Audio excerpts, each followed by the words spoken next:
তো hi friends, back to my channel. তো আজকে আমি হেলদি অ্যান্ড টেস্টি চা বানাবো। এর জন্য আমাকে একটা বাটিতে পরিমাণ মতো 2 কাপ জল চাই। আমি গ্যাসে বানাতে পারি না, তাই আমি চাটা ইন্ডাকশনে বানাবো। আমি আদা কোনোভাবে কেটে নিলাম।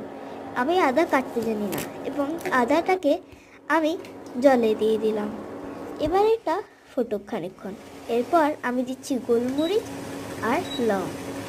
এরপরে ভালোভাবে হাই ফ্লেমে ফোটাতে হবে এবং এরপরে খানিকক্ষণ ফোটানোর পর চা পাতা দিতে হবে। এই চা পাতাটা ভালো করে ফুটে গেলে এরপর আমাদেরকে এইখানে দিতে হবে অল্প মধু।